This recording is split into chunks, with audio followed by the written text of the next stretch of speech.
al live. Hola, Yanis. Hola. Bueno que estás aquí. Y de prensa tenemos 3 compañeras de la prensa que saben que entonces nos pueden hacer preguntas, ya sea por el chat o verbalmente, porque tienen acceso a micrófono. ¿Ok? Entonces, me dicen cuando... autorizamos para grabar. Frances Rosario pregunta, ¿autorizar para grabar? Sí. Sí. Nosotras también vamos a grabar la conferencia. El administrador tiene que autorizar la grabación a la prensa. Cuando salga acá yo la pongo.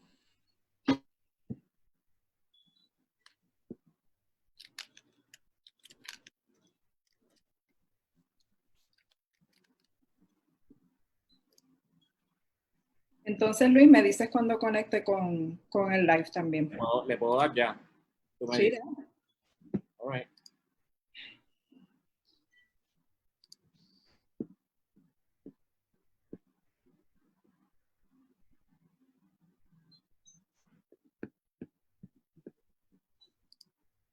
Estamos en eso.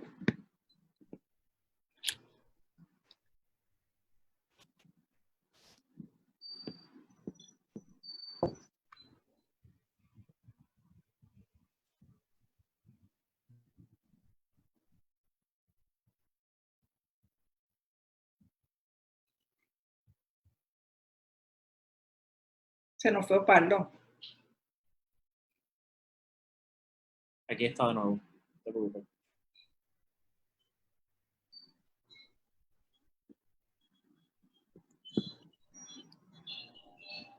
Está corriendo en el live todavía. Ese Go Live ya le di, así que estamos a la espera de que notifique y entremos.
Un momento.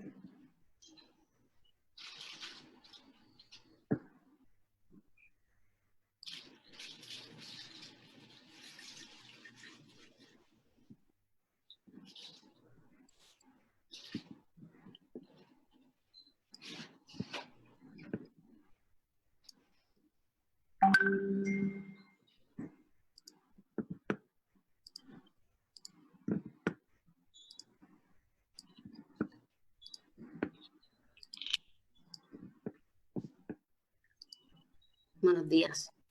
Ahora sí. Buenos días.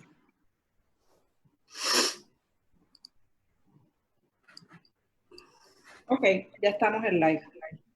¿Está bien? Bueno, pues buenos días a todas las personas que están sintonizando este live desde la mesa social y buenos días a las periodistas y a los periodistas que están conectados también a través de Zoom en esta conferencia de prensa virtual que organizamos para hablar sobre el pleito demandamos contra el gobierno de Puerto Rico y la sentencia en la que se declaró arugar nuestra demanda y que fue publicada ayer, nos llegó ayer y la publicamos ya a través de las redes. Nos acompañan las abogadas y abogados del caso y también nos acompaña una de las compañeras codemandantes. Pueden ver en pantalla probablemente en algún momento a Mariceles Rivera Martínez, que es una de las abogadas del caso, Osvaldo Burgos Pérez, abogado, Melissa Hernández Romero, también abogada del caso, y Yanis Sullivan de Casa Juana Colón, que es una de las organizaciones codemandantes. esta que está aquí, Amarilis Pagán, de Proyecto Matria, otra organización codemandante, y hay otras organizaciones que no están aquí en el live, pero que queremos mencionar, ¿verdad? Como Comedores Sociales, Solidaridad Humanitaria y el Comité Timón de Madres y Padres de Niños y Niñas de Educación Especial.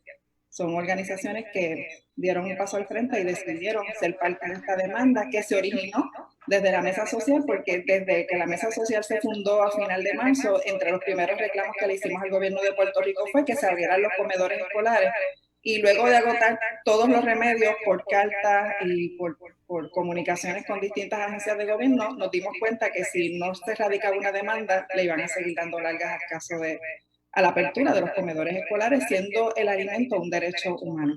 Así que yo quisiera comenzar esta transmisión, antes que nada, explicando el origen del caso, y me gustaría saber entonces quién de las compañeras o compañeros quisiera hablar sobre ese punto, quizás Osvaldo o Maricele. Yo puedo elaborar un poco sobre el origen de este caso. Como bien dice la compañera Amarilis Pagán, este caso surge de la preocupación que toda la ciudadanía tenía en términos del acceso a alimentos. Desde la Mesa Social, como bien dice Amarilis Pagán, esa preocupación estuvo desde el principio.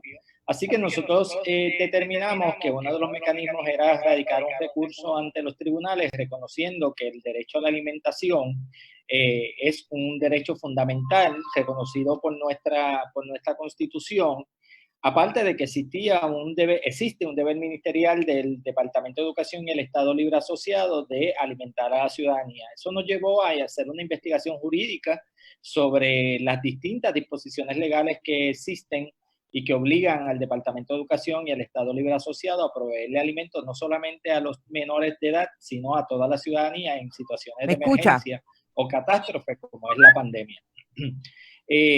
Parte del proceso fue identificar de las personas que ya habían tenido acercamientos con nosotros, quienes podían ser demandantes, de manera que cubriéramos toda la población puertorriqueña, ¿verdad? Para que no tuviéramos dificultades en términos de legitimación activa.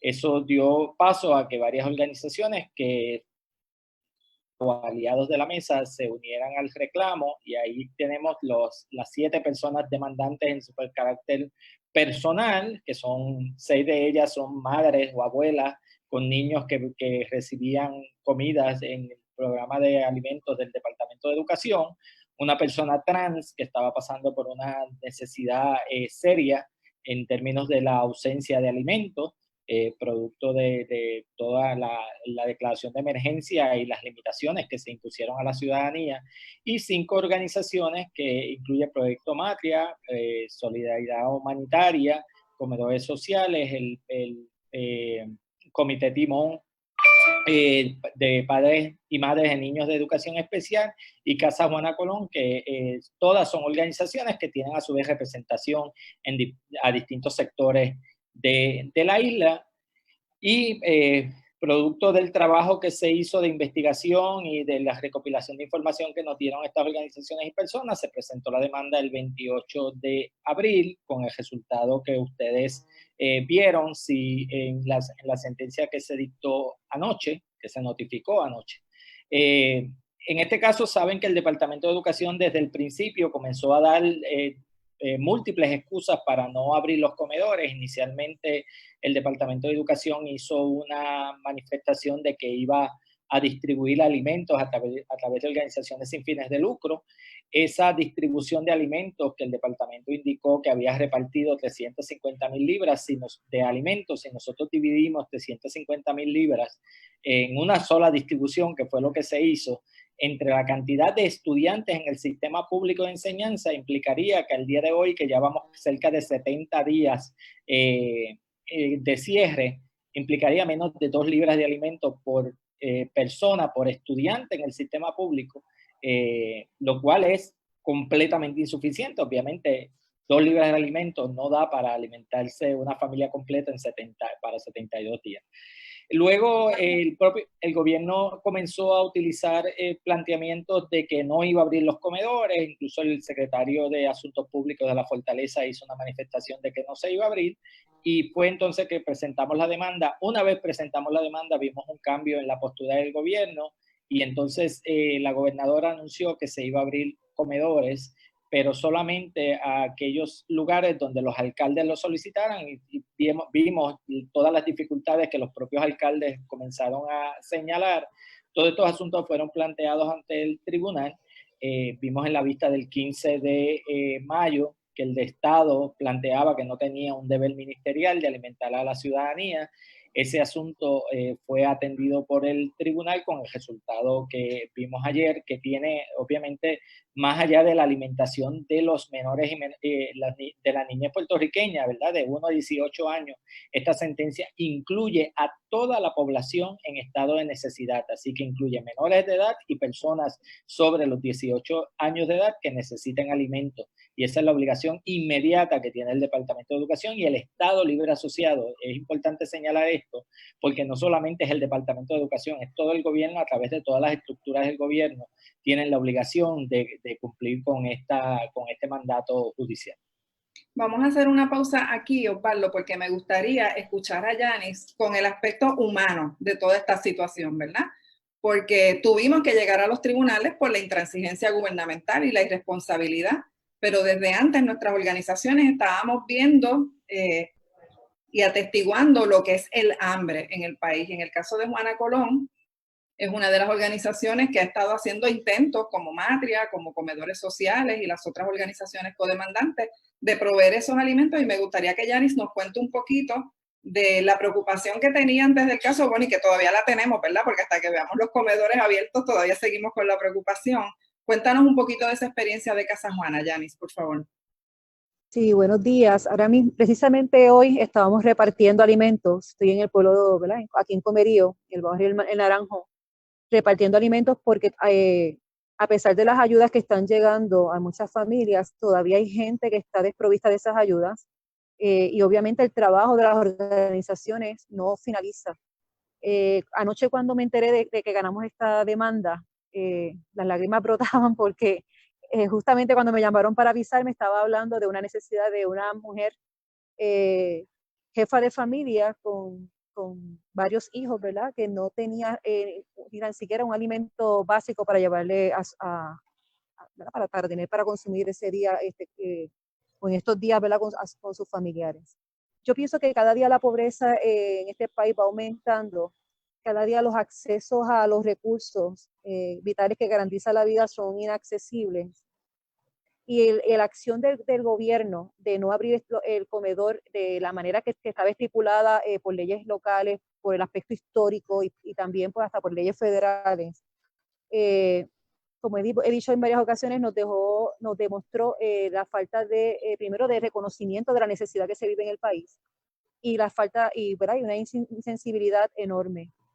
Nosotros y nosotras aquí en Comerío, a través de Casa Juana y de un junte que hicimos comunitario, teníamos a veces personas en espera, y cuando digo personas no estamos hablando de 5, 6, 7 personas, teníamos cientos de personas en espera para recibir una compra que realmente tampoco, estábamos conscientes que tampoco era suficiente, que no es que eso iba a resolver gran parte de la problemática, pero por lo menos aminorábamos un poco esa necesidad. Y fue muy arduo conseguir los alimentos, porque a diferencia de María, no nos llegaban tantos suministros como, por ejemplo, de la diáspora, de otras instituciones, porque en estos momentos históricos la gente, en la mayoría de los casos, está tratando también de sobrevivir. O sea, esto es una situación crítica y nada, yo agradezco a nombre de toda esa población vulnerable, a nombre de los comerieños y comerieñas, agradecemos enormemente a estos abogados, ¿verdad? Maravillosos que defendieron este caso y que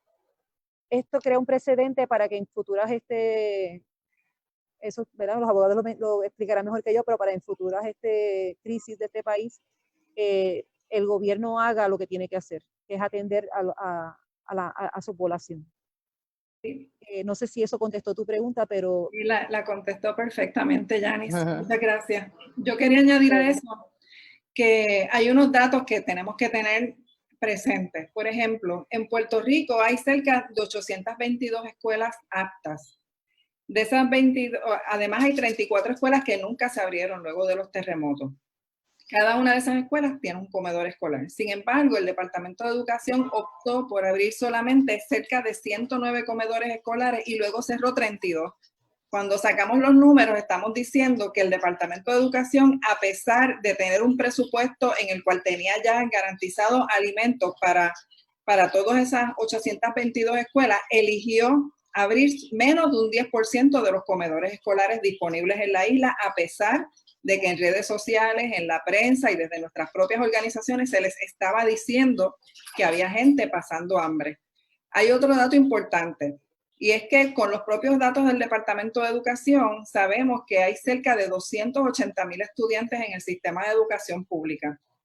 Hay estudios del Instituto de la Juventud que nos dicen que en Puerto Rico el 58% de la niñez vive bajo nivel de pobreza. Y que cuando vamos al Departamento de Educación Pública nos damos cuenta de que cerca del 81% del estudiantado vive bajo nivel de pobreza. Antes, estos números son previos a la pandemia, o sea, antes de que las mamás y papás que trabajaban se quedaran sin empleo, sin ingresos, etc.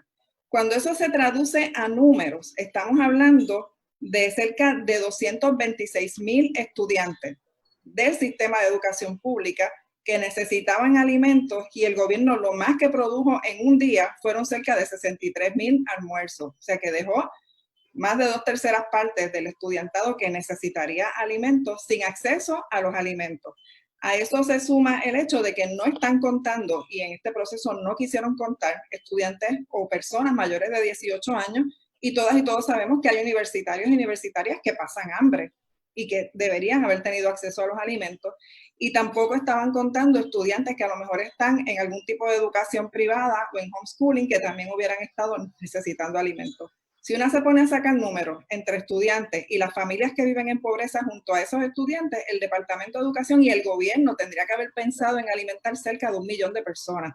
Y eso suena mucho. Hay gente que dice, wow, 1/3 parte de Puerto Rico, pues bueno, se queda corto porque las estadísticas de pobreza en Puerto Rico nos dicen que cerca de un 45% de la población en Puerto Rico vive bajo nivel de pobreza o vivía bajo nivel de pobreza antes de la cuarentena. Ahora ese porcentaje debe ser mucho mayor. Así que entre los aspectos humanos que nos menciona Yanis, que nosotras en Matria los estuvimos viendo también, nosotras estamos distribuyendo compras cada 2 semanas a las mismas familias, porque la gente come todos los días, no es tú llevarle una compra una vez y ya, olvidarte de ellos por el resto de la cuarentena. Y las peticiones que nos siguen llegando y le siguen llegando a las otras organizaciones, hay un aspecto humano y de derechos humanos que no podemos perder de perspectiva. Y a mí me gustó mucho lo que nos dijo anoche Carmen Warren a través de un mensaje, la compañera del Comité Timón de Madres y Padres de Educación Especial, que la noticia llegó en un momento en que estaban ellas y ellos ya también preocupados porque le estaban llegando noticias de toda la isla, de las madres y padres de ese Comité Timón, preguntando por alimentos porque no había alimentos para la niñez en Puerto Rico y la noticia de la sentencia les causó mucha alegría, ¿verdad? Saber que por lo menos a nivel de sentencia y de tribunal hay una expresión de que estamos hablando de un derecho humano que el gobierno tiene que satisfacer. Entonces, hablando un poco de las connotaciones de la sentencia, Maricele, ¿tú quisieras comenzar a comentarnos sobre eso? Sí, me gustaría añadir a lo que ya ha expresado Osvaldo, que en la sentencia se resuelve y se menciona. Otra de las cosas defensas que presentó el gobierno es que el deber de alimentar a la niñez de Puerto Rico era de los padres y las madres. Y que si el tribunal resolvía lo contrario, en pocas palabras, ¿verdad? Se iba a estar metiendo en la política pública que había hecho el gobierno luego de haber recibido el mandamo en este caso. El tribunal, para mí, de una manera muy consona con lo que debe ser el deber de los tribunales, ¿verdad? De buscar ese balance hasta lograr justicia, menciona que le extraña o no puede permitir la injusticia de que por un lado el gobierno haga un lockdown, como se hizo aquí desde el 15 de marzo, y ciertamente era bien importante hacerlo y eso tuvo y tiene sus efectos positivos, y por otra parte encerrando a esos padres y madres que dice luego el Estado al tribunal que son los obligados a darle los alimentos a los niños. Eso lo resalta el juez y dice que le parece injusto que el gobierno por un lado encierre a la gente, merman sus ingresos, que también sabemos que parte de lo que dijo el Estado aquí fue desde el primer momento dijo, no, si todos los hechos que están presentando los demandantes son ciertos. El mecanismo que usaron fue decirle al tribunal, son ciertos, nosotros sabemos que el 57% de la gente vive bajo el nivel de pobreza, nosotros sabemos que hay gente viviendo en carpa, nosotros sabemos que hay hambre, nosotros sabemos que hay merma de ingresos en los que tenían ingresos y precariedad en los que estaban ya pobres. Todo eso lo aceptan. Y en la sentencia se mencionan esos hechos porque el gobierno nunca lo negó. No lo podía negar porque vimos al gobierno inspeccionando carpas, sabemos que no lo podían negar. Pero entonces, por otro lado, dijeron, nosotros no tenemos que alimentar. Aquí, tribunal, de lo que se trata es que no solamente no tiene el secretario de Educación un deber en ley, como mencionó Paldo, sino que el gobierno no tiene que alimentar a la niñez. Basándose en la Carta de Derechos, basándose en la Ley de Protección Social, el tribunal le dice, sí, yo tengo que velar porque tú cumplas con las políticas públicas que hay en esas leyes y que hay en la Constitución. Y esas políticas públicas dicen que tú sí tienes un deber de velar por la niñez cuando sus padres y sus madres no pueden. ¿Por qué no pueden? Porque tú los encerraste en tu casa desde el 15 de marzo. Es injusto que ahora, después de haberlos encerrado, levantes como defensa que a ellos les toca alimentarlo. Eso para mí fue bien importante, es importante, y que el juez haya dicho que los jueces no pueden vivir en una cúpula de cristal, que no pueden ser sordos ni ciegos ante los reclamos y las condiciones imperantes en este momento de pandemia y en otros desastres, porque Yanis dice precedente, tal vez no es un precedente legal como tal, ¿verdad? Pero sí es una decisión bien importante por estas expresiones y la manera en que se resuelve, ¿verdad? El tribunal lo que está diciendo es no podemos abstraernos de la realidad. A mí me impacta que haya tenido un tribunal que decirle esto a un gobierno que tiene que estar al servicio del pueblo, tiene que estar sin ley, no tiene que haber una ley que te obligue a alimentar a la gente. Y eso siempre lo dije desde el principio, es triste que el hambre del pueblo haya tenido que llegar al tribunal, pero llegó. Estoy bien orgullosa del trabajo, bien honrada de lo que se ha hecho aquí y vamos a seguir adelante luchando en todos los foros que haya que luchar, en todos los momentos para que se cumpla con esta sentencia. Melissa, ¿algo que tú quieras añadir sobre las repercusiones de la sentencia? Bueno, sobre las repercusiones, ciertamente... ¿Me escuchas? Sí. Sí, ok. Es bien positivo el resultado en el sentido de que esto abre la puerta para que, como han señalado los compañeros, en el futuro, cuando si surgiese, ¿verdad?, una situación de emergencia que ponga en riesgo, ¿verdad?, la capacidad de las personas de sostenerse. Bueno, ya tenemos este precedente, unas expresiones contundentes del Foro Judicial a los efectos de que el Estado no puede abandonar a su población. Siguiendo la línea de Maricele, uno de los planteamientos que le hicimos al tribunal fue a los efectos de que estábamos ante un Estado que en este contexto había intervenido y había invocado poderes, ¿verdad?, para intervenir en nuestra intimidad, en derechos fundamentales, amparándose en su deber de proteger a la población y, sin embargo, sin negar que había una necesidad de alimenticia, porque, como bien señala Maricele, nunca el Estado negó que el pueblo padecía de hambre, que para mí hubiera sido un poquito más razonable aceptar que el pueblo padecía de hambre y aún así no me siento responsable. Y una de las cosas que le presentamos al tribunal, y entiendo, ¿verdad?, por el lenguaje que incluyó en la sentencia, lo acogió, es que sí, interveniste, creaste estas condiciones, no puedes ahora abandonar a la gente. El Estado lleva años interviniendo con nosotros en su poder, ¿verdad?, invocando su poder padre, interviniendo en espacios familiares, y entonces cuando el pueblo lo necesitó, asumió una actitud pedante, creo que, ¿verdad?, lamentable. De hecho, en una de las vistas surgió la oportunidad de resolver este caso de una manera civilizada, sin la intervención, ¿verdad?, de un tercero, y el Estado siempre se negó. Esa es la espinita que llevo con este caso, pero que a la vez me siento satisfecha, ¿verdad?, de que pudimos comunicar ese reclamo de nuestros representados efectivamente. Sí,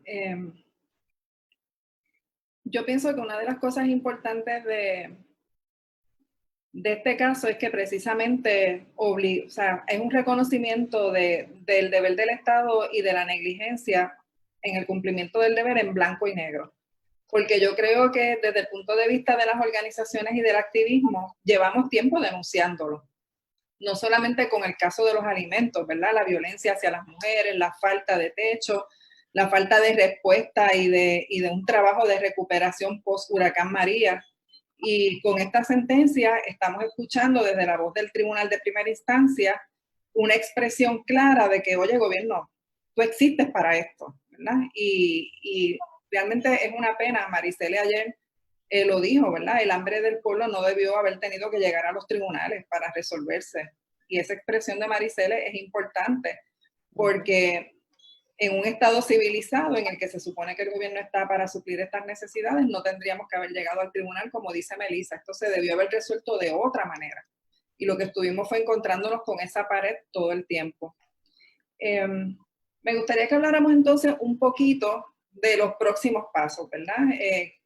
¿Qué es lo próximo que deberíamos esperar luego de esta sentencia?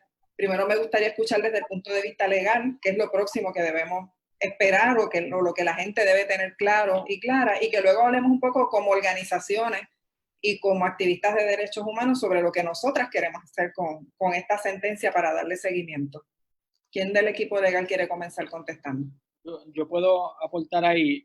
Obviamente, y aquí hacemos un llamado a la prensa del país, a este momento no hemos escuchado una expresión del Estado sobre cuál es la posición que van a asumir frente a esta sentencia, ¿verdad? Nosotros esperaríamos, y lo razonable sería que el Estado no recurra de esta sentencia, ni siquiera pida reconsideración. Sería un acto mezquino del Estado si el Estado fuera a pedir una reconsideración o a apelar a esta sentencia a un foro superior. Sabemos que esa es una posibilidad, ¿verdad? En términos de estricto derecho, pudieran solicitar reconsideración, pudieran recurrir a un tribunal de mayor jerarquía en apelación, pero de una lectura de la sentencia y los fundamentos que utilizó el juez, nosotros no vemos manera que no sea mediante una temeridad extrema, una frivolidad de parte del Estado, que proceda ni siquiera una solicitud de reconsideración en este caso. Así que el llamado sería, y aquí sí solicitamos a la prensa que tiene ese acceso, que le pregunte expresamente tanto al Departamento de Educación como a nuestra señora gobernadora, ¿cuál va a ser la posición que va a asumir el Estado? Que nosotros esperaríamos que sea de acatar inmediatamente, como se ordena en la sentencia, el cumplimiento de la misma. En términos de cuáles serían los pasos para nosotros desde la sociedad civil, desde el aspecto legal, pues nosotros vamos a dar seguimiento al cumplimiento estricto de esta sentencia. Así que vamos, ya mismo a Marilis les puede hablar de unas estrategias que tenemos desde la sociedad civil para dar seguimiento. Obviamente el no cumplimiento de esta sentencia tiene la sanción del desacato. Nosotros esperaríamos que no tengamos que recurrir nuevamente ante el tribunal para que el tribunal tenga que recordarle una vez más al Estado lo que queda claramente dispuesto en nuestro ordenamiento jurídico y en los fundamentos más básicos de derechos humanos. Este caso, uno puede estar muy contento con el resultado, pero como país es vergonzoso que nosotros tengamos que haber llegado al tribunal para pedirle al tribunal que le ordene a nuestro gobierno cumplir con un deber ministerial básico, que es asistir a la ciudadanía en estado de necesidad. El alimento es un principio fundamental básico, un principio de derechos humanos que no debería estar en controversia. El haber tenido que llegar al tribunal nos trae vergüenza como país, ¿verdad? Nos debe avergonzar del sistema de gobierno que tenemos, que la ciudadanía en estado de necesidad, en un estado de emergencia, haya tenido que demandar para que sea un tribunal el que le diga, lo recuerde al Estado, lo que incluso el Estado ha invocado como fundamento para tenernos encerrados en las casas o para privarnos de nuestros derechos. Incluso si ustedes miran todas las órdenes ejecutivas, empieza la gobernadora diciendo que el deber del Estado es proteger a la ciudadanía. Pues ese deber de proteger a la ciudadanía no es solamente privarnos de nuestros derechos, incluye garantizarnos nuestros derechos, por el contrario. Y uno de esos derechos es el derecho a la alimentación, el derecho a la vida, que nos está siendo privado y está siendo privado al país. Así que nosotros vamos a estar dando seguimiento, vamos a estar atentos y atentas a las expresiones que haga el gobierno sobre esta determinación, que yo esperaría, ¿verdad?, razonablemente, y viviendo en un país que se precie de ser democrático y que respete los derechos humanos, la contestación mandatoria debería ser que vamos a acatar. Se frizó la pantalla de Osvaldo. Sí. Arely, me gustaría, en lo que Osvaldo vuelve, añadir a eso que si pasara, yo pienso igual que Osvaldo, no deberían recurrir ni siquiera pedir reconsideración. Pero si pasara, me atrevería a decir que el ánimo que hay, que impregna y permea esta sentencia de no ser ciego ni sordo ante la necesidad y el hambre de un pueblo en este momento, de no ser ciegos ni sordos ante el hecho de que el Estado mismo nos tiene encerrados, con ello provocando la precariedad de los que ya estaban en pobreza y la pobreza de los que todavía no estaban en pobreza, yo me atrevo a decir que ese va a ser el ánimo que va a imperar en todos los tribunales de mayor jerarquía. Ese mismo ánimo de no ser ni sordos ni ciegos, si fuera el caso de que el gobierno se atreva a apelar o a solicitar a tribunales de mayor jerarquía, en este caso al tribunal apelativo, y lo digo con todo el respeto, ¿verdad?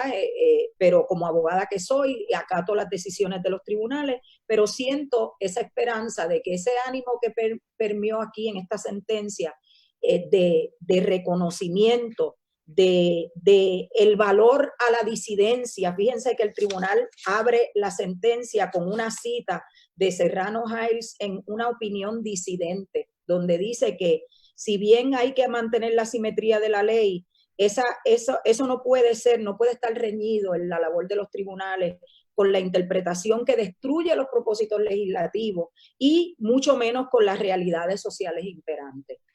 Así que yo creo que si pasara, eso es lo que va a encontrar el Estado, ese mismo ánimo de los tribunales de mayor jerarquía, de no ser ni ciegos ni sordos ante lo que ha estado haciendo el Estado, que realmente ha sido un abuso.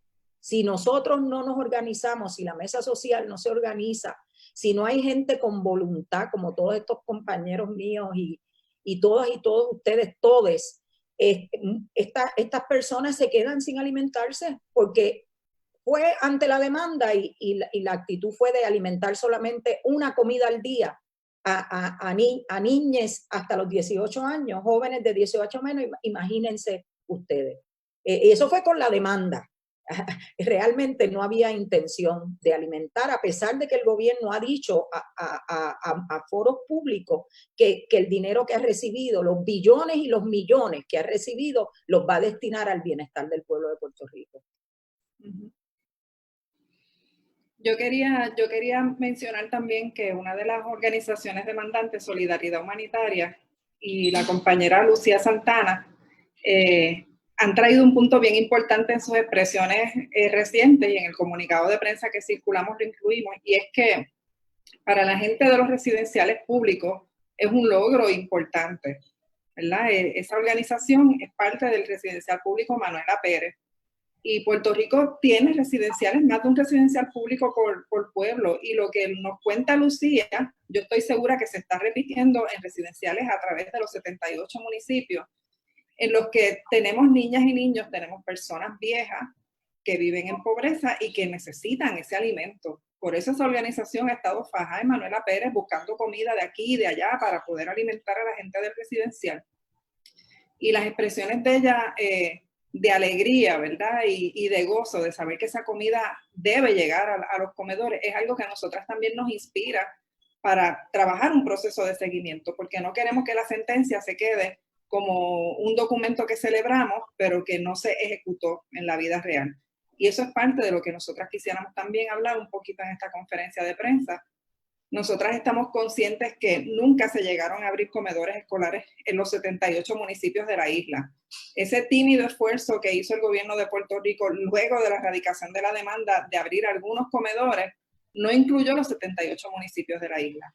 Y desde la mesa social, que fue de donde surgió la idea de trabajar este caso y hacer ese reclamo, estamos conscientes de que va a haber que hacer un trabajo de base y de monitoreo. Y parte del llamado que le estamos haciendo a la gente que nos está escuchando, que nos está viendo, es que se comuniquen con la mesa social. Nosotras necesitamos saber qué está pasando en los 78 municipios de Puerto Rico con los comedores. Cuáles se abren, cuándo se abren, cómo se distribuye ese alimento, porque si se fijan, el reclamo nuestro nunca fue abran los comedores y sienten la gente a comer en los comedores. Nuestro reclamo siempre era utilicen la infraestructura gubernamental de los comedores escolares y preparen alimentos y distribuyanlo. El gobierno tiene los recursos para cocinar y distribuir sin que la gente se aglomere. Inclusive el sistema de educación pública tiene como una de las muchas cosas que maneja un sistema de transporte para niños y niñas de las escuelas. Ese mismo sistema de transporte, si no quieren pensar en otra cosa, podía haber servido para distribuir alimentos. Pero el gobierno nunca recurrió a eso. Inclusive le lanzó la responsabilidad a los municipios y en un momento dado pretendía que las organizaciones fuéramos las que resolviéramos sin que nos pagaran y sin que de alguna manera se repusiera nuestro dinero y nuestro trabajo en la distribución de alimentos. Y como ha dicho Yanis en otros momentos, lo he dicho yo y estoy segura que las demás compañeras y compañeros de organizaciones dirían lo mismo. A las organizaciones no nos molesta distribuir alimento a la gente que lo necesita. Lo hacemos con amor. Eso es parte de nuestra misión y objetivo. Lo que nos indigna y lo que nos obligó a erradicar esta demanda es saber que el gobierno tiene los recursos económicos para hacerlo y se niega, que tiene la infraestructura para hacerlo y no la quiere utilizar, que ha pedido dinero a cuenta del hambre y que no quiere saciar el hambre. Eso es lo que a nosotras nos indigna y nos ha movido a hacer este trabajo y nos moverá a hacer el trabajo de seguimiento que hay que hacer para garantizar que en los 78 municipios y en las 800 escuelas haya comedores abiertos para alimentar no solamente a las niñas y niños entre los 1 y los 18 años, sino a otras personas que necesiten alimento porque la sentencia los reconoce. Ese derecho es de todas y todos, no solamente de los menores de edad. ¿Algo que quieran añadir o quieren que hablamos allá a preguntas de la prensa? ¿Abrimos a preguntas? A Marilis, me gustaría decir algo, ¿verdad? Creo que también este ejercicio y este logro nos reafirma la importancia de nosotros establecer mecanismos de lucha colectiva para enfrentar la violencia institucional y lograr ver a la justicia social que tanto anhelamos. Y obviamente me sumo a tus palabras, le pedimos al pueblo de Puerto Rico que nos ayude a fiscalizar que esta sentencia se cumpla. Ellos son nuestros, ¿verdad? Ellos son el pueblo del país y las organizaciones, compañeras, hermanas, ¿verdad? Comunitarias, son las que nos pueden ayudar a fiscalizar que el Estado cumpla con esta sentencia. Sí. Y que ya es tiempo también de que rompamos con el paradigma de que para pasar hambre tenemos que tener ese imaginario de que la pobreza es como la que nos presentaban cuando yo era niña, tipo World Vision ¿verdad? O la guerra contra el hambre. No tenemos que llegar a esos extremos para hablar de que se pasa hambre en este país. Así que yo espero, ¿verdad?, que la gente, el pueblo nos apoye para que esto se haga valer y que podamos llegar a los más necesitados. Sí, reafirmando lo que Yanis ha dicho, yo creo que en Puerto Rico tenemos que comenzar a romper las barreras de los prejuicios que a veces tenemos hacia las personas pobres. Realmente esto también tiene mucho que ver con eso. Los números y las estadísticas nos dicen que esa pobreza existe. La experiencia de nuestras organizaciones nos dice que esa hambre existe.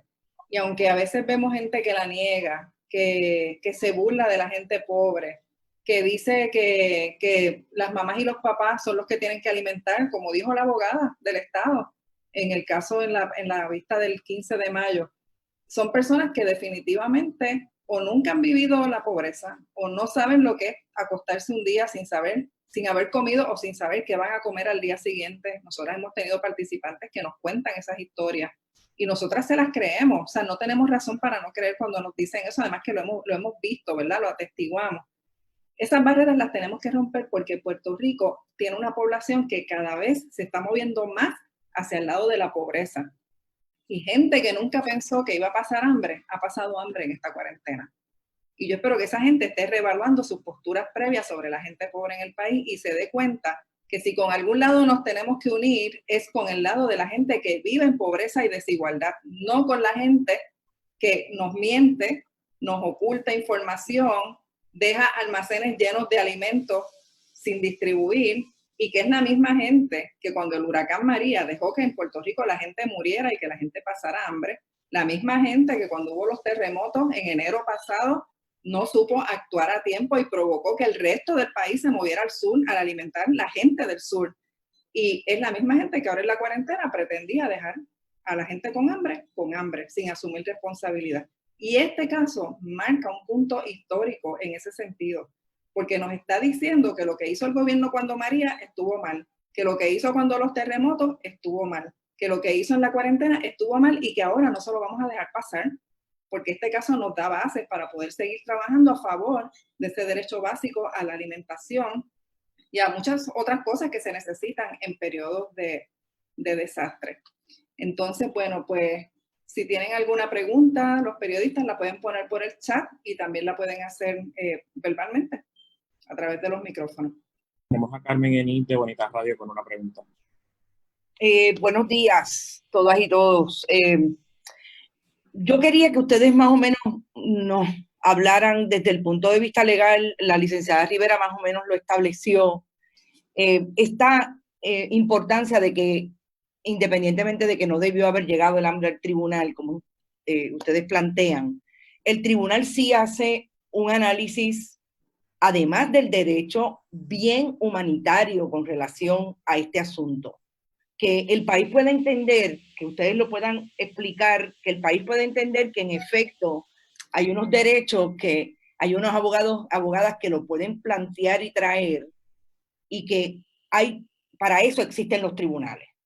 Yo quisiera que un poco, no sé si la licenciada Rivera o el licenciado Osvaldo Burgos, Hernández Romero, pudieran como hacer hincapié en que esto precisamente trae un asunto importante en que el Estado no puede seguir actuando hasta cierto punto dictatorialmente sin asumir realmente la responsabilidad que tienen con el país y con la gente. Yo creo, Carmen Enid, que gracias por la pregunta.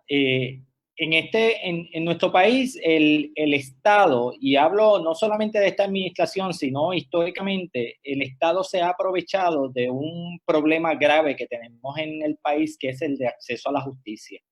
¿Verdad? Nosotros tenemos una grave precariedad de acceso a la justicia, pero es importante que el pueblo sepa que hay organizaciones, hay entidades que están dispuestas a enfrentar a ese Estado cuando se trata de justicia social. Incluso este caso es un caso histórico, lamentable que hayamos tenido que llegar al tribunal, pero es un caso histórico de justicia social, porque que yo recuerde, este es el primer caso en los tribunales del país donde hemos tenido que recurrir para reclamar un derecho tan fundamental como el derecho a la alimentación.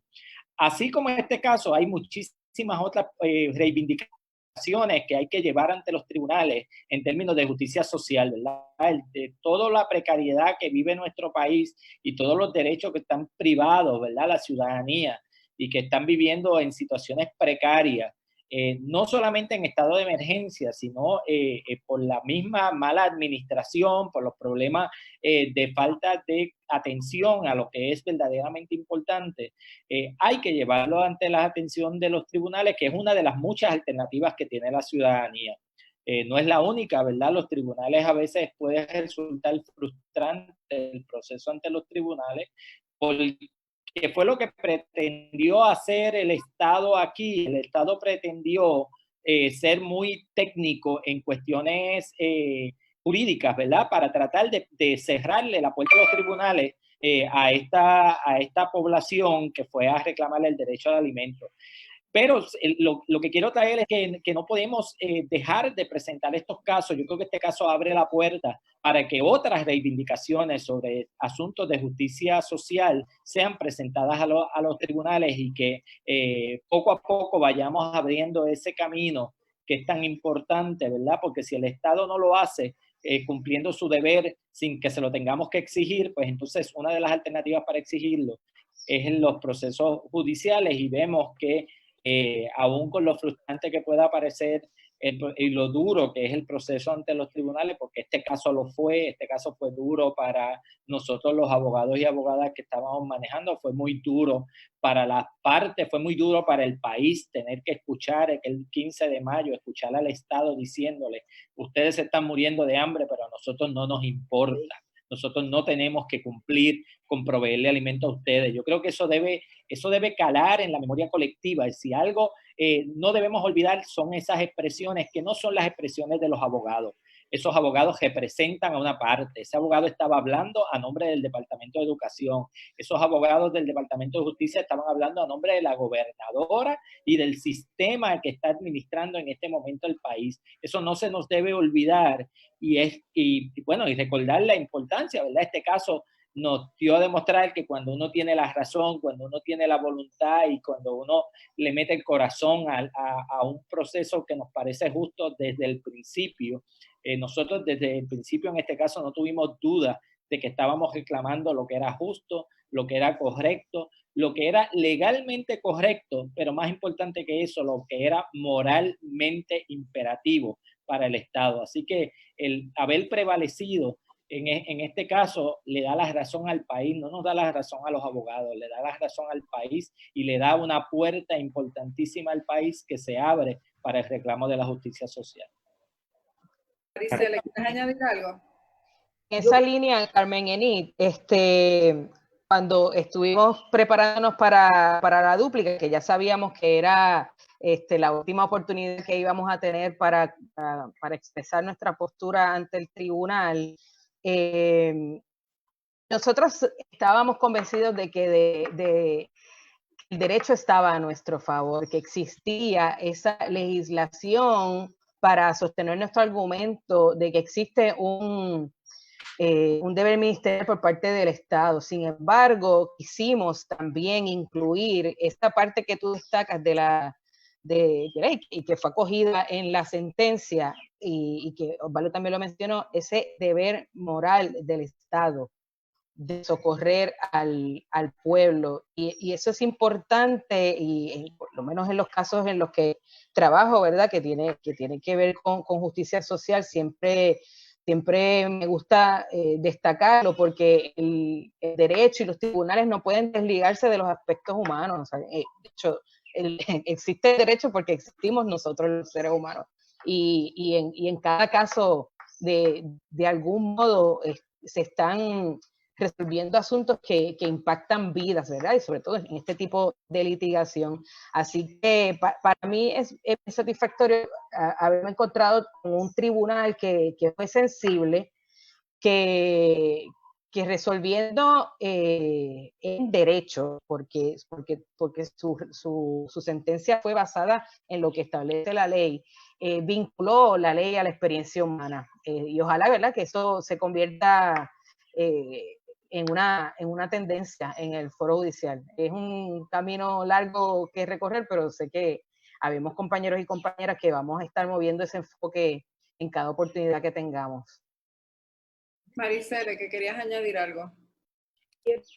Quiero decir en esa pregunta de Carmen Enid, la sentencia atiende que los tribunales tienen que ser creativos, los abogados tenemos que ser creativos y encontrar las fuentes de derecho que sostienen nuestros reclamos, porque ciertamente el tribunal tuvo que resolver conforme a derecho, y parte de lo que el Estado le decía, el gobierno le decía, el Departamento de Educación era, como cuestión de derecho, tu tribunal no te puedes meter en las cosas que yo hago.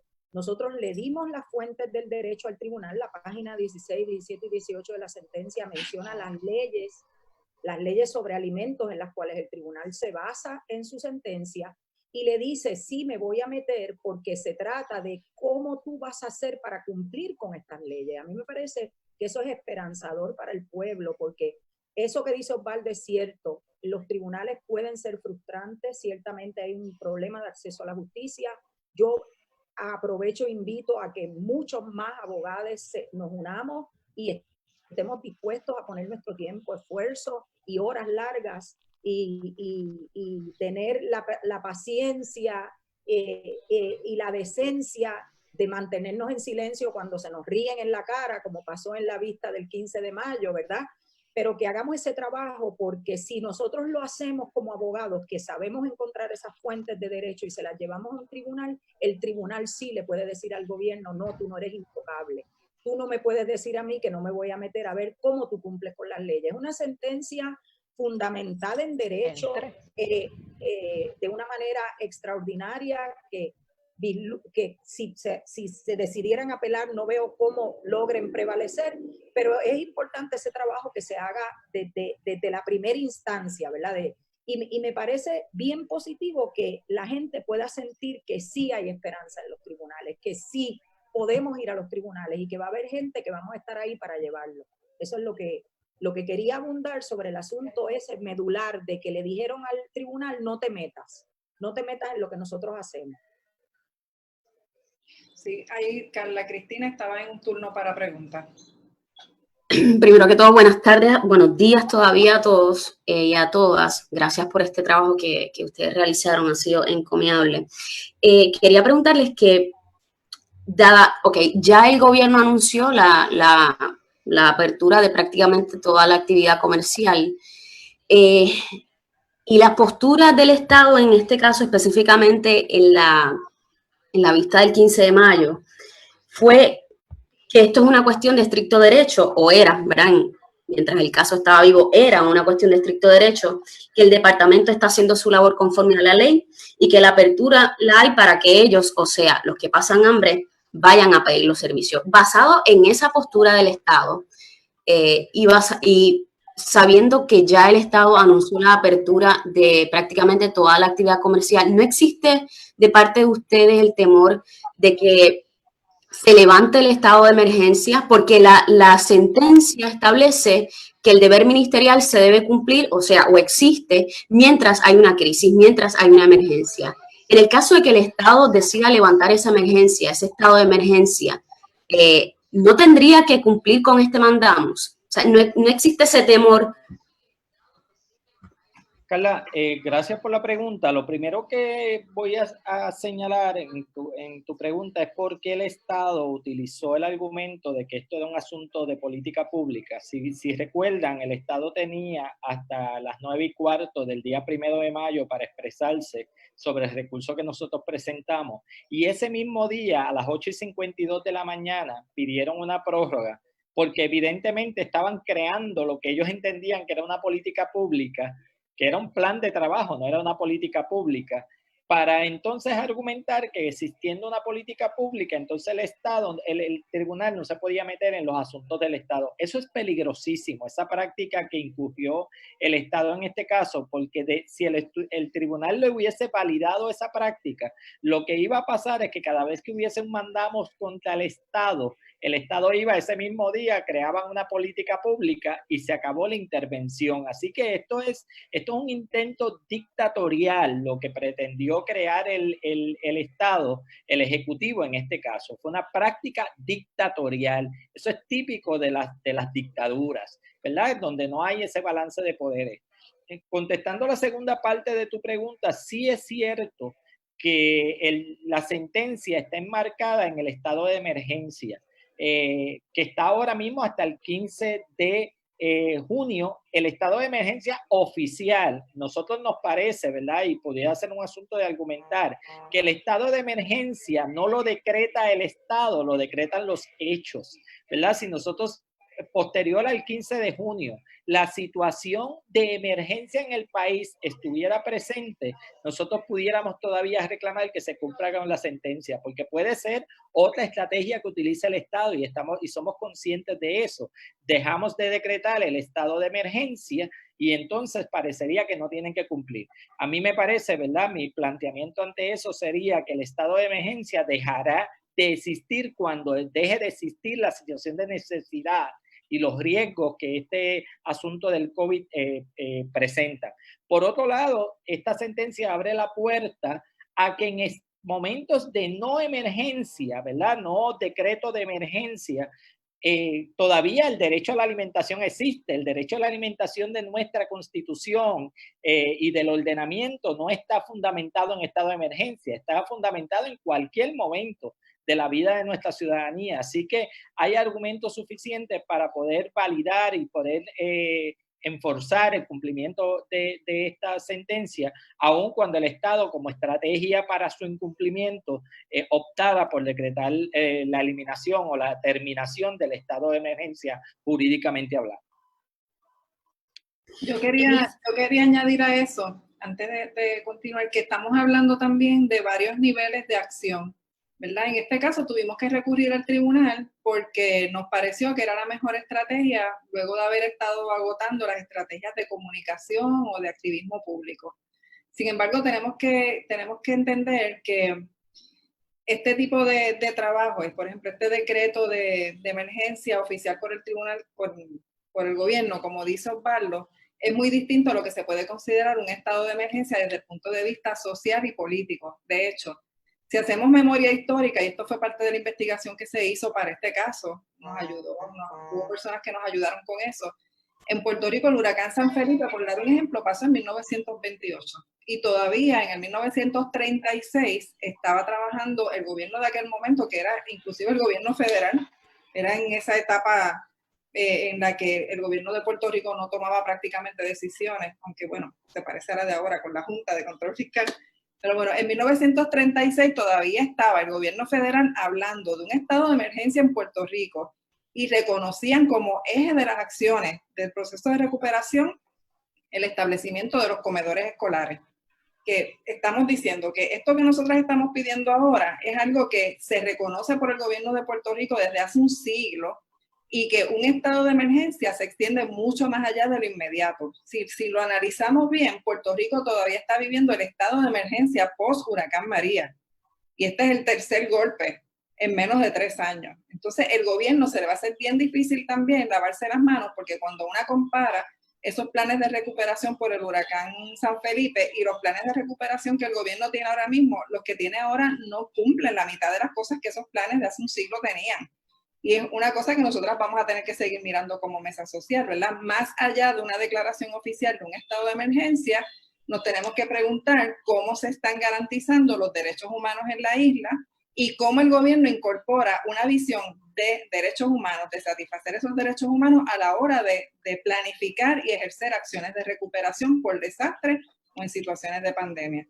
Así que la preocupación que tú expresas en la pregunta es válida, conociendo al gobierno, capaz que por esa línea traten de irse, pero nos toca a nosotras y a nosotros estar bien claros y claras de que realmente el estado de emergencia en Puerto Rico no existe desde 2017 y seguirá existiendo por varios años, y tenemos que entonces monitorear, vigilar y estar pendientes de lo que ocurre con este asunto de los alimentos y con muchísimos otros asuntos como techo, salud y educación, que están también ahora mismo en la mirilla de la mesa social porque sabemos que son importantes. Marily, y en ese sentido, el tribunal cita la disposición, cita la Agencia Estatal de Servicios de Alimento y Nutrición y dice claramente que el deber de alimentar es de infancia hasta la vejez. O sea que, como mencionó Osvaldo, una cosa es la aplicación que se hace y la mención que se hace del Family First Response Coronavirus Act, que es de ahora, ¿verdad? Pero también hay unas disposiciones de ley, aparte de nuestra Constitución, que van a aplicar siempre. Así que a abonar un poco a que si tenemos ese temor o no, ¿verdad? Otra pregunta, o quizás es más un comentario. Yo tengo entendido que en los tribunales el silencio no se puede cuestionar. Sin embargo, estando fuera ya del tribunal, el silencio del Estado, o sea, la gobernadora, por lo menos públicamente, ni en sus redes sociales, ni la de ella personal, o sea, la que lleva su nombre, ni a través de la Fortaleza, tampoco el Departamento de Educación, tampoco el secretario del Departamento de Educación, Eligio Hernández, no se han expresado. ¿Qué significa esto? Más allá de para ustedes y el caso, para nosotros, ¿verdad? Porque el Estado se supone que que nos protege a todos y nosotros todos pudiéramos en algún momento estar en el mismo estado de indefensión que están las personas con hambre. Así que, ¿qué supone el silencio de parte del Estado ante esta sentencia? Bueno, es que el Estado ha estado en silencio. La gobernadora no ha reconocido ni siquiera la existencia de la demanda. Yo no he visto ninguna expresión de ella desde que se radicó la demanda, ni ninguna expresión de respuesta a las cartas de la mesa social o a las cartas de otros grupos que han estado pidiendo justicia alimentaria y han estado pidiendo otros derechos humanos durante la pandemia. A las únicas cosas que ella responde es a las de las iglesias y el sector económico tradicional, ¿verdad? De alto nivel, porque ni siquiera... Y a los gallos, y a los gallos. Y a los galleros, exactamente. Así que yo pienso que en el ámbito político y público, el silencio de la gobernadora es muestra contundente de la falta de interés que tiene hacia este tema y de la falta de voluntad de sentarse con grupos de los sectores sociales a pensar y a planificar para el bienestar del país. Ella ha ignorado totalmente los reclamos y ni siquiera cuando se le solicitó desde el principio que tomara medidas relacionadas con violencia de género y otros asuntos de justicia social, se expresó. Así que ese silencio de la gobernadora es un silencio que lo que hace es confirmar la impresión que todas y todos tenemos de que los derechos humanos no son prioridad para ella, que ella prefiere escuchar las iglesias y andar con las mascarillas con cruces por el país moviéndose, abrir las iglesias antes que abrir los comedores, que fue algo súper significativo de la conferencia de prensa del otro día, ¿verdad? Prefiere abrir las iglesias que abrir los comedores. Y es algo que no podemos olvidar y que nosotras también en la mesa social lo estamos recogiendo de distintas fuentes, evidenciándolo, porque además se acercan procesos de primarias y electorales y aquí todo se mezcla y se tiene que mezclar, porque cuando hablamos de procesos políticos y eleccionarios, la gente tiene que llegar a las urnas sabiendo por quién vota y conociendo ese historial. Y lamentablemente el historial de la gobernadora en el campo de los derechos humanos no ha sido positivo, no es bueno y no podemos permitir que a la gente se le olvide por una campaña de relaciones públicas que seguramente se elaborará cercanas a las fechas de votación. Gracias, Marily. Carmen Enid pregunta si existe la posibilidad de que otras organizaciones se unan a estas iniciativas. Pues miren, la Mesa Social es un grupo de organizaciones que acepta a otras organizaciones. Personas interesadas y organizaciones que quieran ser parte de la Mesa Social, basta con que busquen en la página de Facebook de Mesa Social, hay un post que está fijo en la parte superior de la página. Si entran a ese post van a ver un enlace a un formulario de Google donde se pueden inscribir para ser integrantes o aliados de la Mesa Social. Y les invitamos a que lo hagan. Nosotros quisiéramos que la Mesa Social tenga gente de todos los municipios de la isla para que podamos coordinar acciones no solamente relacionadas con justicia alimentaria, sino también con educación, con techo, con salud, con prevención de violencia, con equidad, porque la Mesa Social quiere trabajar todos esos temas. Y ya ven, el de justicia alimentaria por dónde ha ido y tenemos otras acciones pendientes. Vamos a poner también un post específico con un correo electrónico al cual nos pueden escribir sobre este tema de los comedores y si se nos da y logramos establecer una línea de llamadas, vamos a tener una línea para que la gente llame y nos hable de sus necesidades y de qué está pasando en sus municipios. Mientras tanto, gente que se le hace difícil acceder a la tecnología, siempre pueden llamar al teléfono de Proyecto Matria, que es el 787-704-2222. Nosotras somos parte de la mesa social, estamos ayudando a coordinarla. Lo que nos entre por teléfono, nosotras lo vamos a pasar a la mesa social también. Amarely, yo quiero ahondar en cuanto al cumplimiento de esta sentencia, porque es importante que la ciudadanía sepa que no solamente tienen derecho a alimentos, tienen que ser alimentos nutritivos. No puede ser que le vamos a enviar una serie de potes o comida enlatada por algún medio de correo o de vez en cuando le va a llegar una alimentación o algo que llamamos alimento. Eso en primer lugar. En segundo lugar, la alimentación que tiene el Estado obligación de proveer de acuerdo a las normas de los fondos que recibe para proveer el alimento incluye alimentos atemperados a las necesidades de la ciudadanía. Así que si tenemos población con diabetes, hipertenso, personas que tengan dietas especiales, por ejemplo, dentro de la población de educación especial, que es parte de la demanda, hay niños y niñas que requieren una dieta especial. Así que esa dieta especial usted tiene derecho a que se la provea a través del sistema de comedores. Así que en el momento en que se abra, ¿verdad? Señor que presidente, tiene que ser inmediato, debe constar y el Estado tiene que estar consciente de que esas dietas que la conoce el Estado, porque el Estado le provee alimentos a estos niños en el año regular de clase, no puede decir que no conoce la existencia de esas necesidades. En cuanto a los niños, el Estado la conoce. En cuanto a los adultos, es importante que los adultos hagan saber a sus proveedores de alimentos, a los comedores escolares de sus comunidades, o a través de sus líderes comunitarios, o a través de las plataformas que le estamos proveyendo, que esas dietas especiales son necesarias para que el Estado también las provea. Sí, veo por las notas, tú mismo, Pablo, nos pusiste que hay una pregunta de Manuel Ernesto Rivera pidiendo una reacción al reconocimiento de las organizaciones como demandantes, ¿verdad? La legitimación activa. Melissa, ¿nos quisieras comentar algo sobre eso? Sí, ese fue un aspecto que logramos superar temprano en el pleito. Fue un asunto que presentó el Departamento de Educación cuestionando la capacidad de las organizaciones que estaban representadas en la demanda para a su vez representar a las personas a las que le ofrecían servicios. Y afortunadamente logramos también convencer al tribunal de que estas organizaciones tenían una trayectoria de asistir, ¿verdad?, a las personas a las que le dan servicios en áreas relacionadas al alimento y al bienestar social.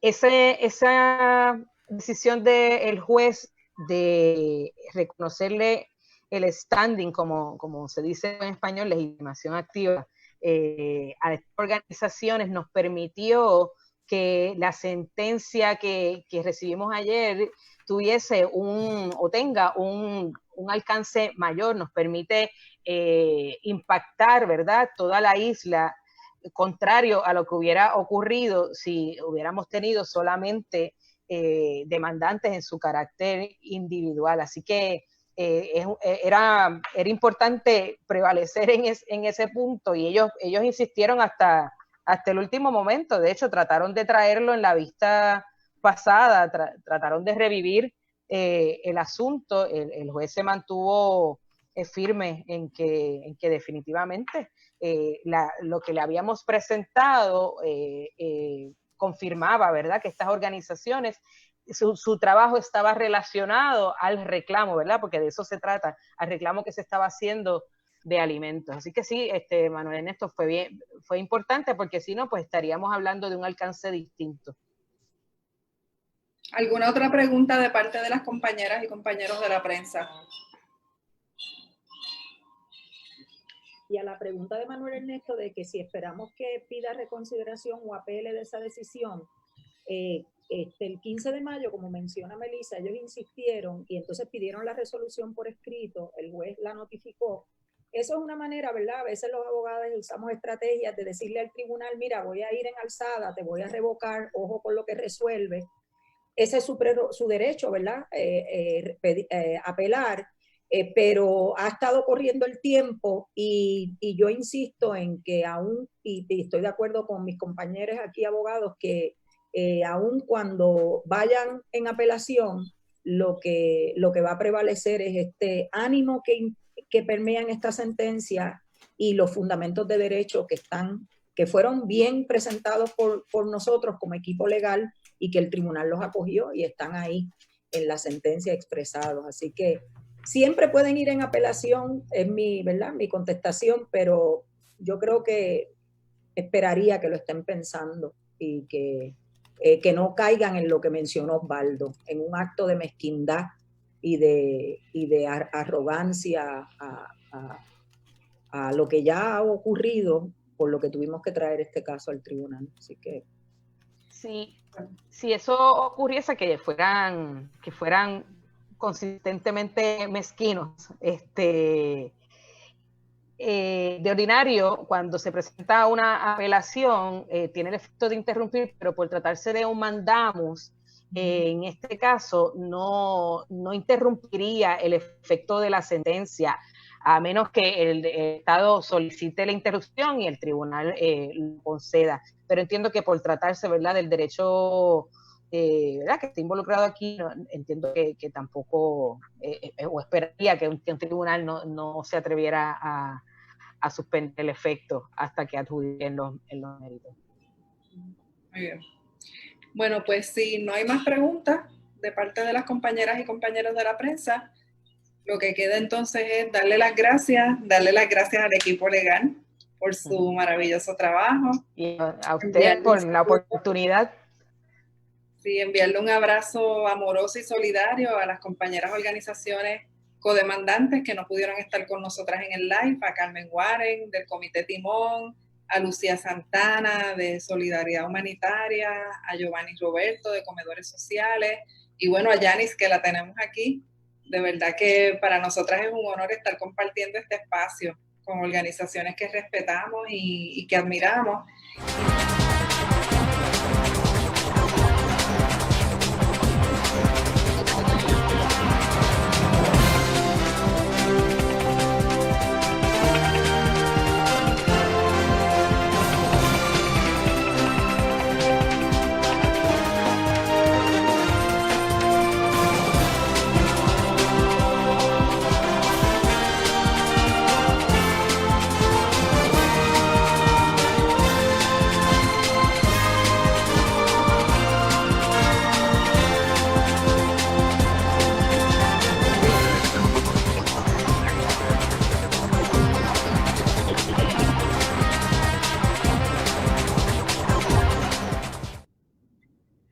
Muy buenos días, todavía no, son muy buenas tardes. Soy Carmen Enid Acevedo y esto es Lo Último por Bonita Radio.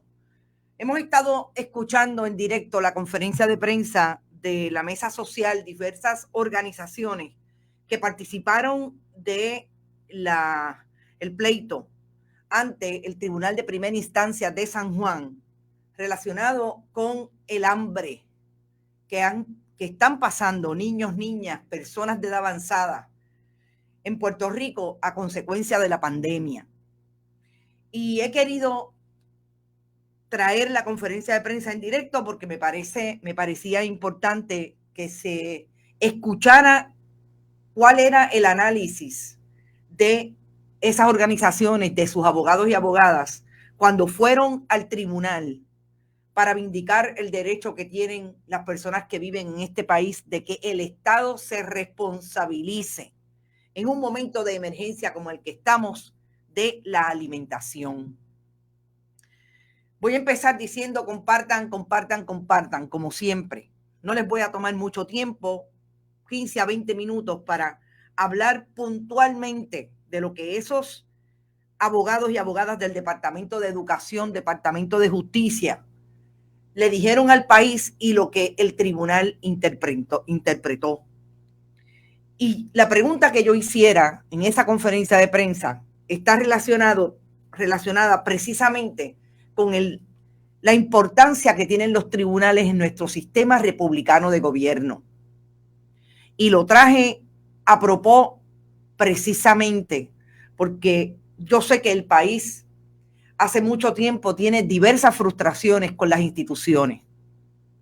Pero lo que bajó ayer como decisión en 24 páginas por voz del juez Anthony Cuevas le da al país alguna idea de que todavía hay en el sistema judicial esperanza y sobre todo en el país organizaciones, abogados y abogadas que son asertivos, creativos y que van a los tribunales más allá de el análisis literal de la ley para que sean los tribunales que intervengan en esas controversias. Me parece que lo más importante en esa esperanza que le puede dar al país esta decisión es precisamente que hayan abogados y abogadas que se atrevan y hayan organizaciones que también con mucho esfuerzo, se reúnan y quieran combatir lo que el Estado a todas luces no quiere asumir como responsabilidad. Por lo que sea. Fíjense que en la conferencia de prensa casi todos y todas estuvieron de acuerdo en que, en efecto, aquí hay prejuicios con relación a la pobreza, que la gente tiene unas nociones de lo que es pobreza que pueden estar fundamentadas en ese prejuicio y que le han hecho mucho daño al país, pero sobre todo que hay personas que están viviendo desde un privilegio tal que invisibilizan todo lo que es una realidad en el país puertorriqueño del siglo XXI. Y es que aquí hay gente que se acuesta sin comer. Es que aquí hay gente que se levanta y no tiene que comer. Hay niños y niñas. Pero en el medio de esta pandemia y de esta experiencia crítica que estamos viviendo, eso se ha agravado a términos exponenciales. Así es que el análisis de esta sentencia del juez Cuevas me parece que tiene que ir ligado precisamente a cuál es la capacidad y cuál es la responsabilidad que tiene la rama judicial, como muy bien dijera él, de no abstraerse de cuáles son las realidades que vive el país. Yo hice diferentes anotaciones con relación a la sentencia. Le pido a nuestro director que vaya pasando las diferentes imágenes para que ustedes puedan ver, lo puedan ver a nivel de el escrito. Para empezar, que me parece que el juez contesta directamente, fundamentado en derecho, porque en ese sentido tengo que decir que creo que el juez se protegió, porque no sabemos, de hecho, le puse un mensaje a los oficiales de prensa del Departamento de Educación y me dicen que están en el proceso de enviar la declaración del Departamento de Educación sobre qué va a hacer, porque aparentemente ya tienen unas declaraciones, pero están esperando aprobación. Así que eso debe bajar de un momento a otro. La posibilidad de que el Estado, ese Estado que nos tiene acostumbradas y acostumbrados a partir de esos prejuicios para atender su responsabilidad en la función pública, pues aparentemente es posible que si plantearon que esto era un problema literal de derecho, olvídese del hambre de la gente, que esto era un problema de derecho, pues así lo quieran establecer ahora, tratando de recurrir de esa decisión del juez Anthony Cuevas al Tribunal de Apelaciones, y cuidado si no piden una certificación directa para ir al Tribunal Supremo, que se certifique para ir al Tribunal Supremo. Yo creo que ante eso el juez se protegió, y si leen las 24 páginas, por lo menos 16, 17 y 18, como bien dijo la licenciada Rivera, son las precisamente las anotaciones que hice de esa sentencia, tiene que ver con lo que el Estado de Derecho le dice al juez vinculado con el asunto humanitario. Porque fíjense que cuando ellos plantean su desestimación, ellos le dicen al juez que eso es una controversia de derecho porque no hay ningún estatuto que establezca que el Estado tiene un deber ministerial de alimentar.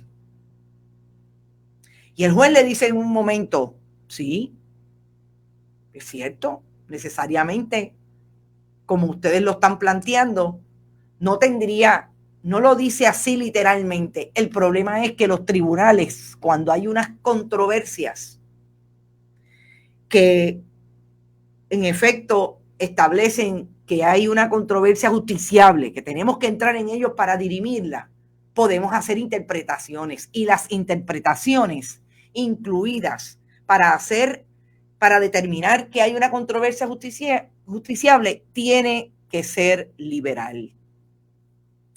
Entonces ahí me parece que el juez, trayendo no solamente la Constitución de Puerto Rico, trayendo jurisprudencia federal, porque no olvidemos que el programa de comedores escolares en Puerto Rico es la pata que trae una ley de Estados Unidos. Le dice, estas son todas las leyes en que en efecto se plantea que el Estado tiene una responsabilidad de velar por la alimentación de sus ciudadanos desde los primeros grados en el caso de las escuelas hasta los 18 años que completan la escuela, hasta la edad avanzada. Esa sentencia, cuando habla precisamente de la regla de la discreción ministerial, era la regla del deber claro de actuar. Eso me encantó. Esta regla también puede ser criticada, pero si se entiende y aplica con propiedad, se acerca a una expresión correcta y válida. Los tribunales han interpretado que un deber se considera ministerial cuando la ley lo prescribe y define con tal precisión y certeza que no admite el ejercicio de la discreción en un juicio. Claro, lo que pasa es que también dice el deber surge o no claramente de las disposiciones aplicables, es cuestión sujeta a la interpretación judicial que no depende de un juicio a priori o fundado exclusivamente en la letra del estatuto. Oiga, eso es jurisprudencia del Tribunal Supremo de Estados Unidos, de Puerto Rico, perdón, en un caso precisamente que era demandado Hernández Agosto, el expresidente del Senado. O sea, el juez se apertrechó, pero sobre todo, y yo creo que es quizás la mejor expresión que hace el juez con relación a este asunto de los comedores escolares, cuando le dice en una última parte, antes de ordenar la apertura total de los comedores escolares para satisfacer el hambre de los ciudadanos de este país, es cuando el juez dice, y estoy buscando precisamente la sentencia, porque así lo incluimos en Facebook anoche.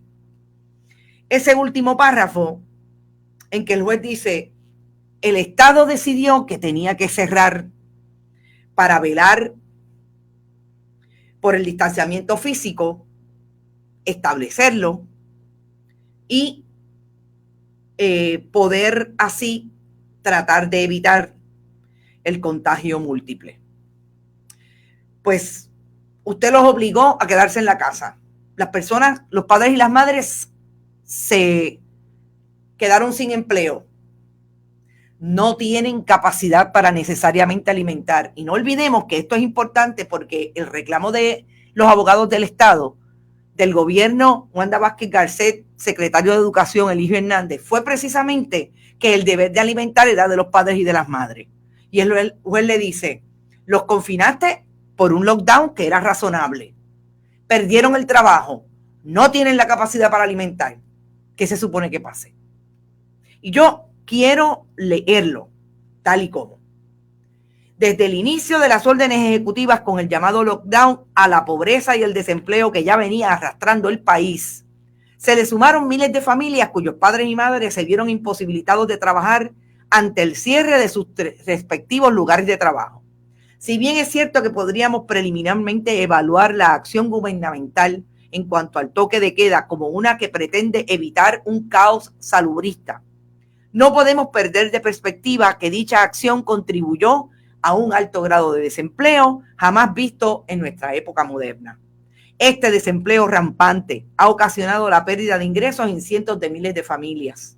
Los jueces no vivimos en una cúpula de cristal, ajenos a lo que diariamente vemos a través de los medios noticiosos del país. No podemos tener ceguera o sordera selectiva. Tenemos que mantenernos con los pies en la tierra haciendo ground, observando nuestro entorno, conociendo el dolor del hambre que se siente. Al igual que la incertidumbre e inseguridad que en estos tiempos vivimos de otro modo, fácil sería nuestro quehacer jurídico a la hora de velar por el cumplimiento de la ley. Nuestro objetivo principal es hacer justicia y cuando el derecho entra en conflicto con ella, procurar de la manera más creativa posible jurídicamente hablando que sea la justicia la que prevalezca. Estamos claros, el entorno, los jueces no están exentos de mirarlo, de observarlo, sobre todo de ser sensibles a él, a ese entorno. Solo así estaríamos cumpliendo con nuestro propósito principal. De no ser así, este trabajo podría ser realizado a través de una APP de la tecnología. No podemos abstraernos de esta nueva realidad. En estos tiempos extraordinarios se requiere de medidas y acciones extraordinarias por parte del Estado. El gobierno no puede descansar en el tímido esfuerzo de abrir ciertos comedores para dar la vaga impresión de que está cumpliendo con su deber ministerial. El propósito principal del gobierno es servirle al pueblo. Ese debe ser siempre su norte. No funciona al revés. En este caso no se trata exclusivamente de la reivindicación de un derecho. Se trata de la supervivencia misma que tanto invocan las diversas órdenes ejecutivas que nos han mantenido aislados, manteniendo al pueblo encerrado sin la oportunidad de traer el sustento a su hogar. No nos parece justo que el gobierno utilice como defensa que le corresponde a los padres y a las madres ser quienes, en primer orden, brinden los alimentos a sus hijos y al mismo tiempo tenerlos incapacitados económicamente. Por lo tanto, entendemos que existe un deber ministerial del Estado alimentar a las personas que lo necesitan mientras dure el estado de emergencia en el cual se mantiene sumido el país. Esto surge de la misma política pública que ha establecido el gobierno a través de los estatutos antes citados. Cuando los padres o familiares se vean imposibilitados de llevar los alimentos a su hogar, ese deber es deber del Estado hacerlo. Además, es el Estado quien tiene que velar por el bienestar general del menor y a la misma vez de las personas que no tienen lo suficiente para sobrevivir durante estos tiempos extraordinarios. Solo de esa forma el Estado estaría cumpliendo con su deber. Yo he querido leerlo porque yo he llamado a este análisis, la rama judicial saca la cara por el país. Y eso está fundamentado precisamente en el análisis que he querido hacer sobre esta orden, sobre esta sentencia del juez Cuevas. Si el Estado no hace lo que tiene que hacer, los que vienen llamados a buscar la manera de que esto no se convierta en una dictadura es precisamente la interpretación no solamente del derecho, sino atada y atravesada a la realidad social que vive en un país. Y en este caso son los tribunales.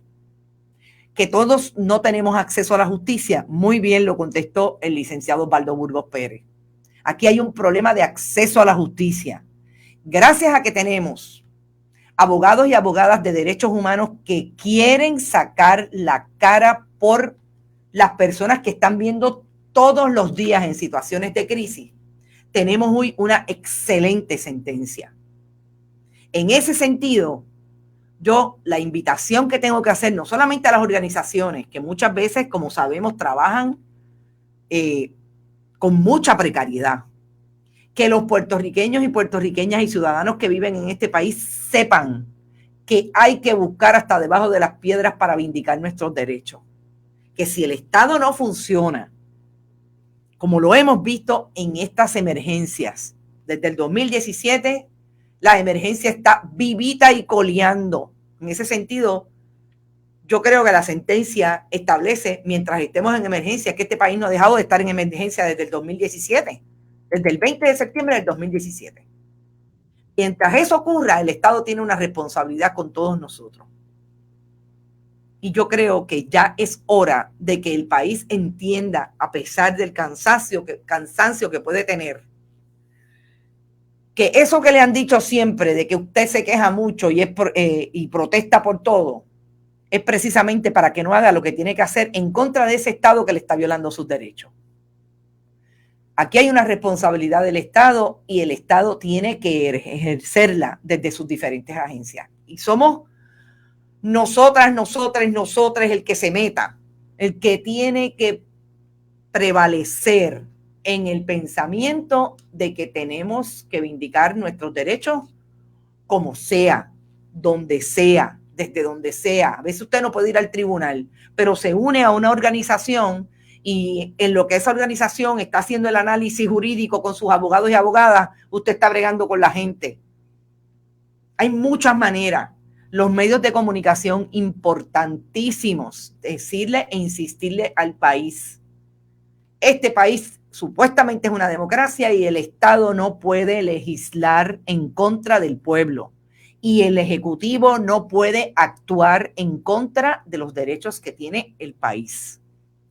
De la Constitución de Puerto Rico, de la Constitución de Estados Unidos, que ellos tanto hablan que ese es su país, que esa es su nación, definitivamente no es posible.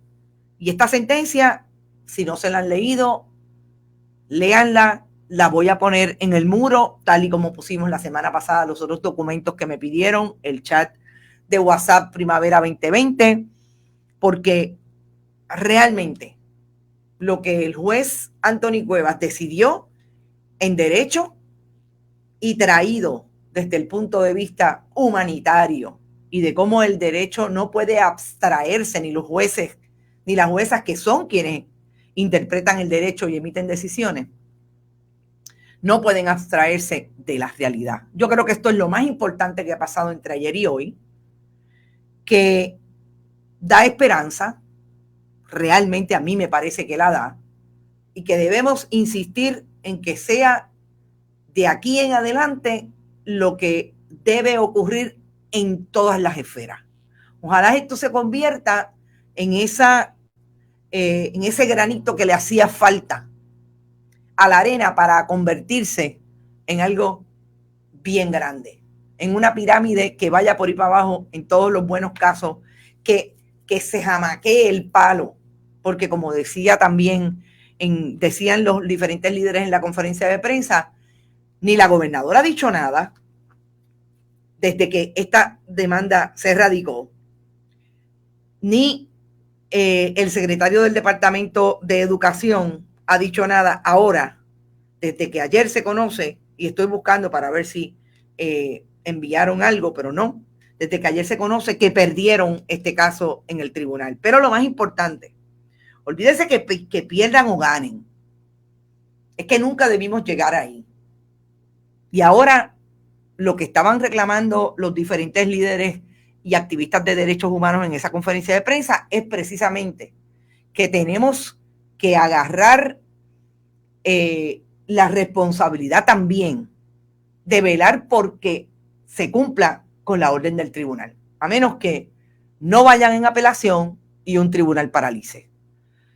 Yo creo que para ser sábado, quedarnos, y le voy a pedir a nuestro director, no se lo dije antes, que tratemos de terminar con un tema que estamos tratando de terminar hace unos días y por razones ajenas a todo no lo hemos logrado, con una expresión musical que me parece que es interesante, que sobre todo en este momento quizás era que no la teníamos que sacar. Sí, cómo no. Antes, y quizás era que debía ser hoy.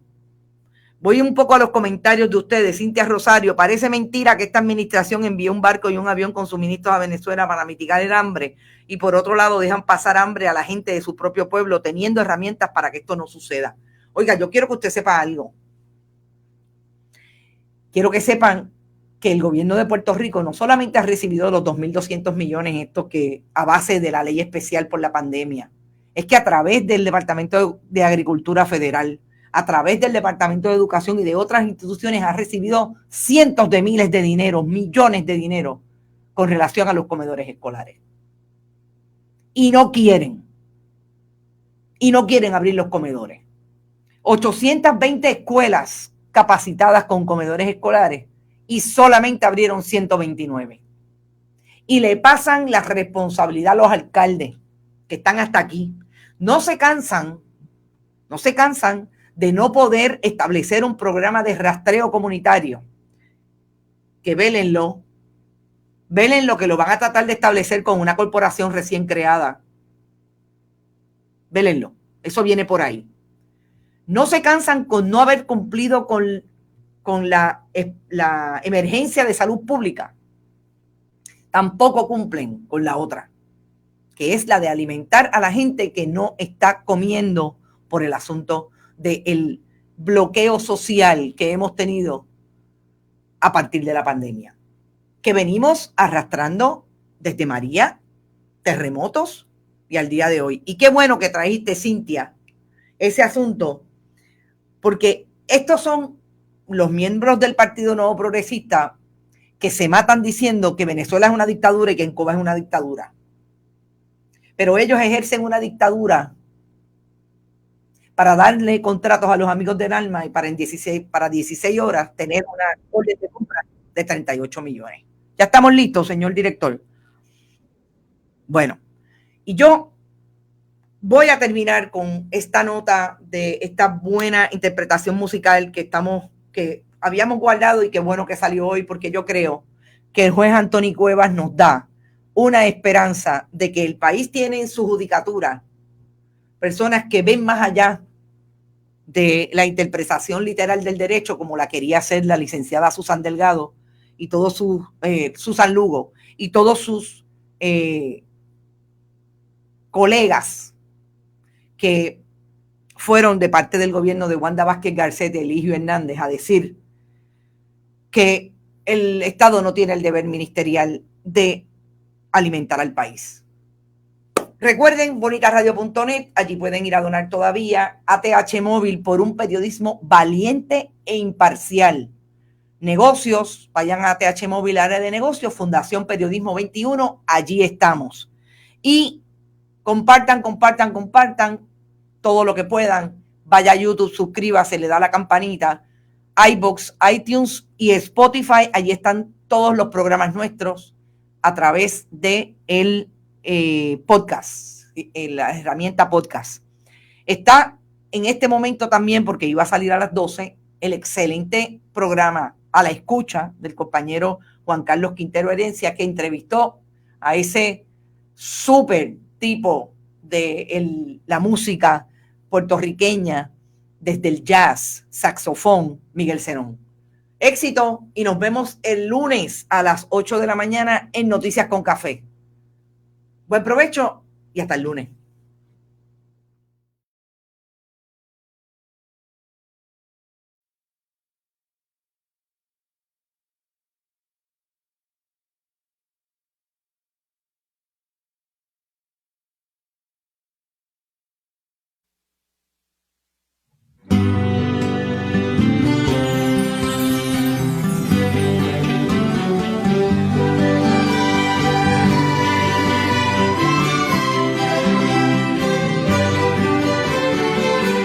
Desde las ondas del mar, son besos a su orilla.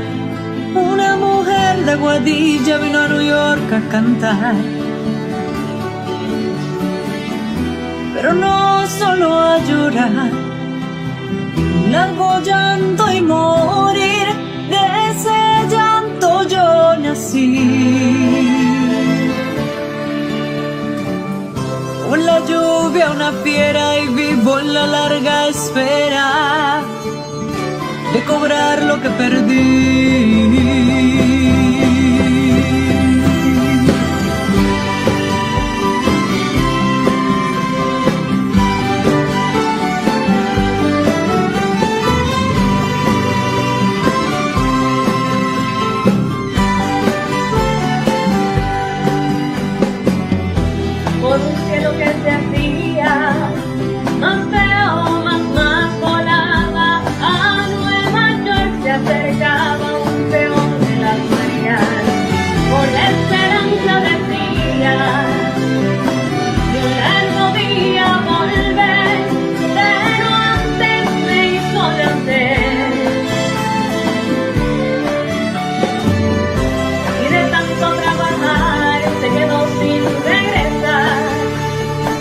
Redentor en un taller.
estrecho de un zaguán, pagué la frente.